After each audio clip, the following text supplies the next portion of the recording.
jamaah? Alhamdulillah. Alhamdulillahirrabbilalamin. Kembali lagi di Islami Twinda, masih di tema kita pagi hari ini. Ditikung di sepertiga malam. Wah ini nih ternyata banyak hal ya yang menyangkup dari bicara masalah tentang tema ini. Luas gitu loh, ini luar biasa. Nah ini Ustadz Maulana nih bicara masalah tentang ya apa ya, benar nggak sih salah satu sebab seseorang ini tidak berjodoh ya dengan laki-laki atau dengan wanita yang dia inginkan karena adanya terbesit perasaan tidak yakin atau malah ragu-ragu dari salah satu pihak dalam berdoa. Mungkin doanya ketika waktu sepertiga malam, ya Allah seandainya dia jodohku atau bukan ya Allah ya. Jadi bingung gitu loh. Nah ini bagaimana penjelasannya ketika waktu sepertiga malam ini dia bingung untuk berdoa. Yang mana pilihannya? Mohon izin silakan. Oke, makasih Mas Fadli. Nah izin sama Ustaz Faris sama Ustaz Sam, baik. Bismillahirrahmanirrahim. Berbicara tentang, nih. Yang lagi, kenapa? Oh iya ya, berbicara tentang ada orang berdoa, ya Allah, kenapa Kang? Kenapa? Aku sudah berdoa tapi salah satu dia ditikung, karena kenapa ditikung di sepertiga malam? Karena tidak memperlihatkan kesungguhannya. Ketahuilah nikah itu dituntut kesungguhan. Kenapa ada mahar? Karena mahar itu sebenarnya bentuk kesungguhan. Kenapa kita salah sunat istikharah? Supaya ibaratnya ditetapkan artinya, diperlihatkan kesungguhannya. Itu.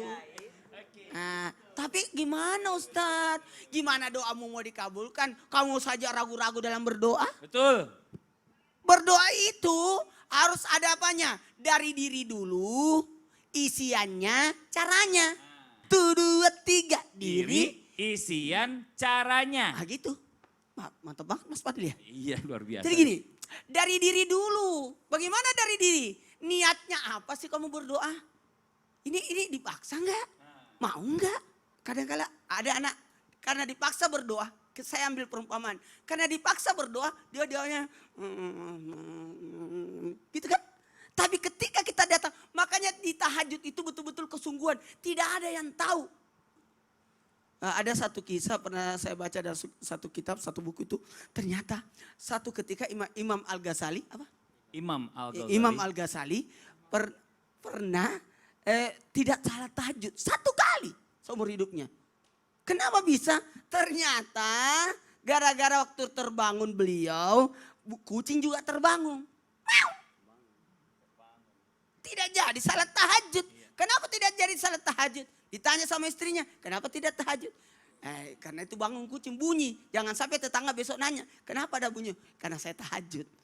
Sampai tidak maunya ketahuan. Nah bersungguh-sungguh ini berdoa ada namanya bukan saja diri. Tapi isiannya. Coba gimana sih?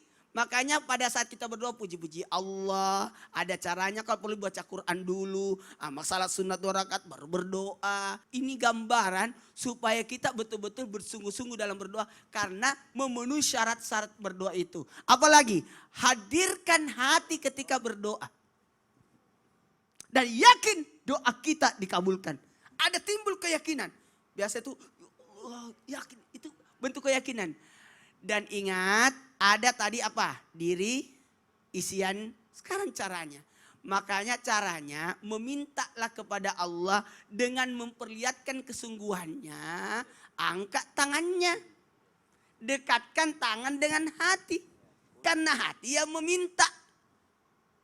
Allahullah lo ko kasih. Nah, maga makasih ko. Apa artinya? Kalau bahasa Bugis makasih-kasih. Iya. Memperlihatkan kerendahannya. Memperlihatkan kesungguhan. Keseriusannya. Ya Allah. Kalau perlu pura-pura nangis gak apa-apa. Oh gitu ya. Gak ada yang lihat ini kok. Bener. Ya Allah. Itu makanya orang di tanggal tua lebih khusyuk doanya. Iya. Dan mulailah doa dengan pujian sikiran. Karena gini, kalau saya meminta sesuatu sama orang, biasanya kita puji-puji. Enaknya kuenya. Saya tahu dia mau kue itu. Jadi kalau puji-puji lah. Jadi kalau minta sama Allah juga puji-puji dulu. Puji-puji kecintaannya. Iya, Allah cinta sama Rasulullah. Ya, atau baca salawat, sebut yang paling dicintainya. Gitu. Nah, ini Masya Allah nih. Nah ini Ustadz Maulana, Ustadz Faris dan juga Ustadz Syam. Nih, saya punya tayangan yang lagi trending dan viral nih ya. Ada Lesti yang menghadiri pernikahan Rizky dan Nadia. Coba kita lihat tayangannya. Ini dia tayangannya.